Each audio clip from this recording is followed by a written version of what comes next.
Democracy was became joke in United state of America. विश्व की सबसे पुरानी लोकतांत्रिक व्यवस्था इस प्रकार से जल रही थी। यह उसके आत्मा पर हमला था। एक प्रकार से मानो वो मजाक बन गई थी। एक सन के तानाशाह का ये तमाशा था जिसने सारी हदें सिंहासन बचाने के लिए पार कर दी थी। जिस लोकतंत्र ने विश्व को सबक दिया कि all human beings are born free and equals, अर्थात सभी मानव जन्म से स्वतंत्र है और समान है, लेकिन उसकी इज्जत पूरी तरीके से नीलाम हो रही थी और विश्व उसको थू थू कर रहा था। लेकिन इन सब काली घटनाओं पर पूर्ण विराम लगाकर जोसेफ रॉबिनेट बाइडेन अमेरिका के नए राष्ट्र अध्यक्ष पद का ओहदा संभालने जा रहे हैं और वो अमेरिका के नए राष्ट्र अध्यक्ष बन गए हैं। I, Joseph Robinette Biden Jr., do solemnly swear. I, Joseph Robinette Biden Jr., do solemnly swear.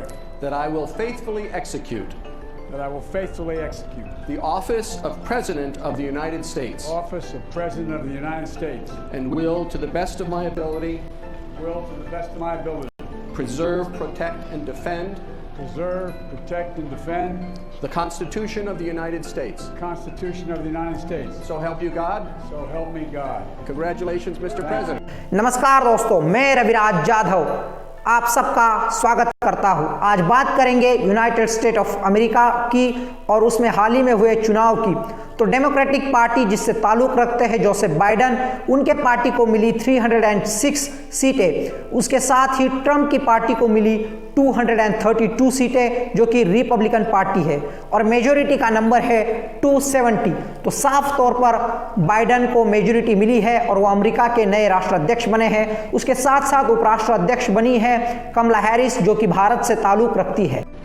I, Kamala Devi Harris, do solemnly swear. I, Kamala Devi Harris, do solemnly swear. That I will support and defend the Constitution of the United States. That I will support and defend the Constitution of the United States. Against all enemies, foreign and domestic. Against all enemies, foreign and domestic. That I will bear true faith and allegiance to the same.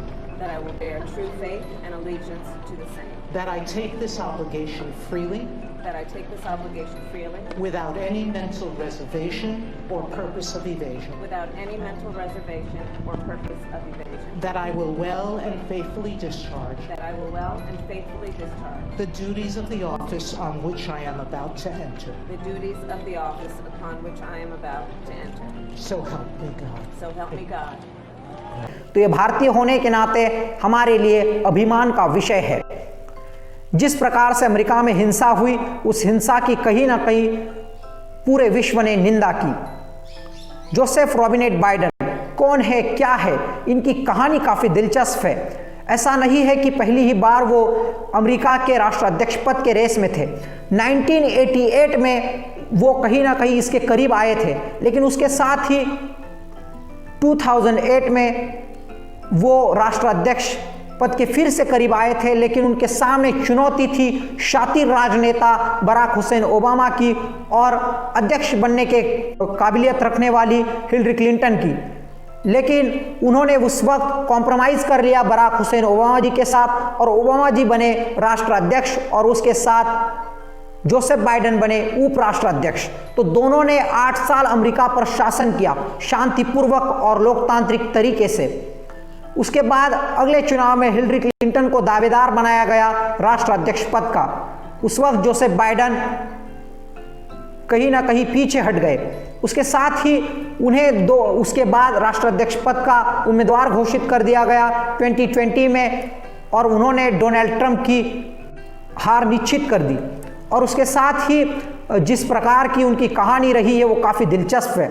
महज 29 साल की उम्र में वो senator बने और senator जब वो बने तो उन्होंने एक ऐसे राजनेता को चुनौती दी जो काफ़ी उनसे मजबूत था। उस वक्त ऐसा लग रहा था कि जोसेफ बाइडेन चुनाव हार जाएंगे, उनके पास पैसे भी कम थे और जीतने की आशा भी कम थी, लेकिन उसके बावजूद वो जायंट किलर साबित हुए और उन्होंने वो चुनाव जीत लिया। वो काफ़ी कम उम्र में काउंसिलर बने हैं। 1970 में वो काउंसिलर बने थे तो काउंसिलर का वही ओहदा होता है जो भारत में राज्यसभा सांसद का होता है। तो आप समझ सकते हो कि 1970 महज 27 साल की उम्र में वो काउंसिलर बने थे और 1972 महज 29 साल की उम्र में वो सीनेटर बने थे। सीनेटर का वही ओहदा होता है जो भारत में लोकसभा सांसद का होता है। और उनको अपने पर्सनल लाइफ में भी काफ़ी दुख और दर्द से गुजरना पड़ा। उनके माता पिता ने उनके शादी का विरोध किया क्योंकि जो उनकी प्रेमिका थी नैला हंटर वो रोमन कैथोलिक थी, उनका धर्म जोसेफ बाइडेन से अलग था, तो इसलिए उनके माता पिता ने विरोध किया। लेकिन विरोध के बावजूद उन्होंने शादी कर ली नैला हंटर से।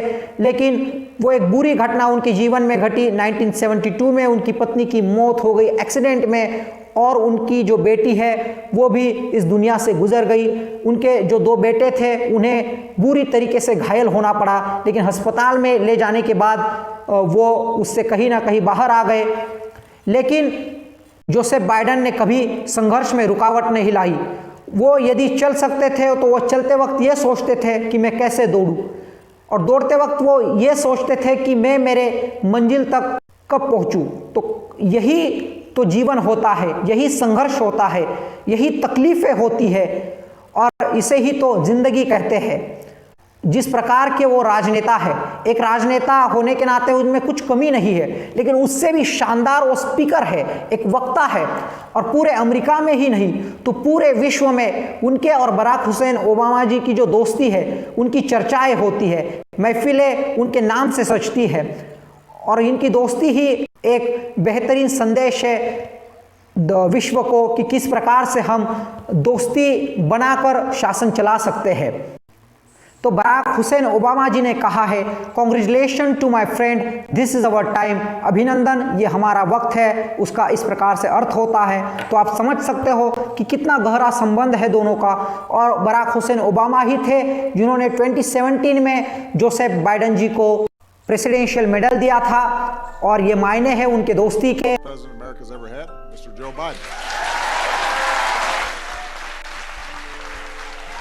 This also gives the internet one last chance to talk about our bromance.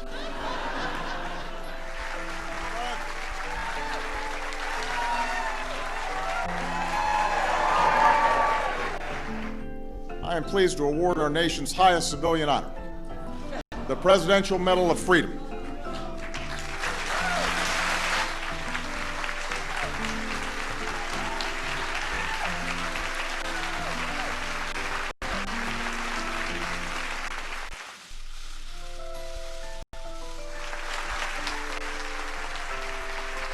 I just hope that the asterisk in history that is attached to my name when they talk about this presidency is that I can say I was part of the journey of a remarkable man.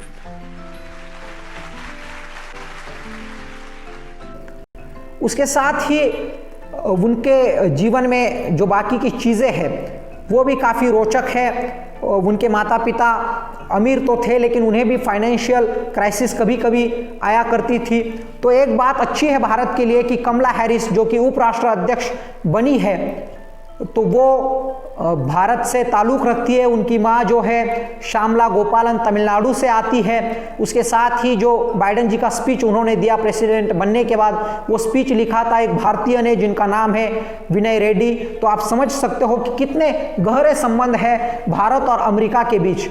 तो ये संबंध ऐसे ही बने रहे, इससे ज़्यादा मजबूत बने और भारत और अमेरिका विश्व शांति के लिए एक साथ रहे।